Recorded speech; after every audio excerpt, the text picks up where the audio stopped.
दोस्तों, किशनगंज में जाम की समस्या हमेशा लगी रहती है और ये जाम ज्यादातर टोटो की वजह से होती है, ई रिक्शा की वजह से होती है। ई रिक्शा वालों के मनमानी के कारण किशनगंज शहर में हमेशा जाम लगी हुई रहती है। किशनगंज शहर में जगह जगह पर ट्रैफिक पुलिस की भी तैनाती की गई है, लेकिन फिर भी ये नाकाम साबित हो रही है, क्योंकि किशनगंज में टोटो वाले इस कदर पूरे शहर को अपने कब्जे में कर रखा है कि यहाँ पर आप स्मूथली तरीके से कहीं भी आ नहीं जा सकते हैं। यही नहीं, यहाँ पर यातायात DSP भी तैनात किए गए हैं, लेकिन फिर भी किशनगंज शहर की ट्रैफिक व्यवस्था पूरी तरीके से ध्वस्त हो चुकी है और इसका एक ही मुख्य कारण है, वो है ई रिक्शा। जैसे कि आपको पता है कि अभी पर्व त्योहार का सीजन चल रहा है और इस सीजन में काफी ज्यादा भीड़ भाड़ होती है। लोग खरीदारी करने के लिए शहर आते हैं, लेकिन शहर में उनको कई सारी दुश्वारियों का सामना करना पड़ता है और उनमें सबसे एक अहम है ट्रैफिक व्यवस्था। जब ट्रैफिक को लेकर के लोगों को काफी भारी परेशानियों का सामना करना पड़ता है, लेकिन इसको लेकर कोई भी बोलने वाले नहीं है। हम आपको इस खबर के बारे में पूरी डिटेल्स के साथ जानकारी देंगे। उससे पहले आपको बता दूं कि अगर आप किसी भी प्रकार की ज्वेलरी खरीदना चाहते हैं तो आप कोचा धामन के बरबट्टा हाट बंधन बैंक के निकट गफ्फारी ज्वेलर्स बोरो कोठी में आ सकते हैं। यहाँ से सोना चांदी के सभी प्रकार का सामान खरीद सकते हैं। यहाँ पर 100% सरकारी हॉलमार्क के साथ ज्वेलरी खरीद सकते हैं। इसके लिए आप इस नंबर पर संपर्क कीजिए, जो आपके मोबाइल स्क्रीन पर नंबर दिख रहा होगा, और इसके बारे में जानकारी लीजिए। तो चलिए चलते हैं खबरों की ओर। और खबर के बारे में बात किया जाए तो जो खबर आपको हम बता रहे हैं, ये हिंदुस्तान के सौजन्य से लिया गया है और उसी के माध्यम से ये खबर आपको बताई जा रही है। आपको बता दें कि किशनगंज शहर में त्योहार के समय ट्रैफिक व्यवस्था को दुरुस्त करना काफी मुश्किल है। इसकी मुख्य वजह टोटो चालकों का ट्रैफिक नियम से अलग परिचालन करना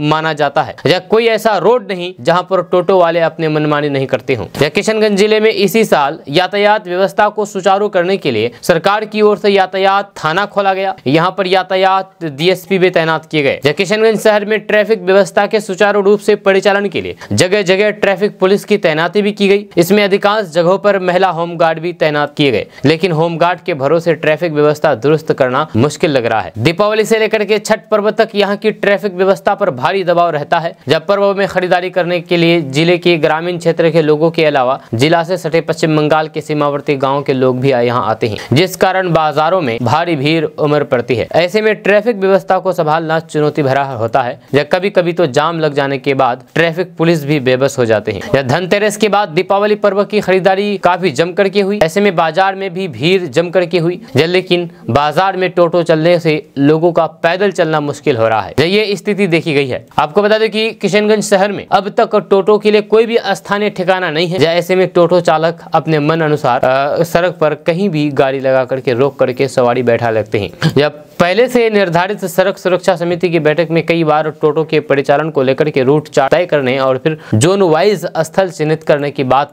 DM से हुई थी, लेकिन ये सब अब तक कागजातों पर ही सीमित है। कुछ दिन पहले ही किशनगंज DM विशाल राज सड़क सुरक्षा समिति की बैठक में शहर में ई रिक्शा और फिर ऑटो के परिचालन को सुव्यवस्थित करने के लिए जोन वाइज स्थल चिन्हित करने का निर्देश दिए हैं। वहीं पर ई रिक्शा और फिर ऑटो संघ के साथ बैठक करने का भी निर्देश जारी किए गए हैं। यह शहर में ट्रैफिक व्यवस्था को नियंत्रित करने के लिए जगह जगह ट्रैफिक पुलिस तैनात किए गए हैं। इनमें किशनगंज शहर के धर्मगंज चौक, कलटेक्स चौक, बाजार चौक, गांधी चौक, भगत टोली रोड, सौदागर पट्टी रोड, चूरी पट्टी पुल, डे मार्केट, ओवर ब्रिज समेत अन्य जगहों पर ट्रैफिक पुलिस की तैनाती की गई है। लेकिन सबसे ज्यादा ट्रैफिक का दबाव धर्मगंज रेल गुमटी, कैलटेक्स रेल गुमटी, गांधी चौक, बाजार चौक, भगत टोली रोड, सौदागर पट्टी, चूरी पट्टी, रमजान पुल पर रहता है। आपका इसके बारे में क्या कहना है, नीचे कमेंट बॉक्स में कमेंट करके जरूर बताइएगा। मिलते हैं नेक्स्ट वीडियो के साथ। जय हिंद, जय बिहार।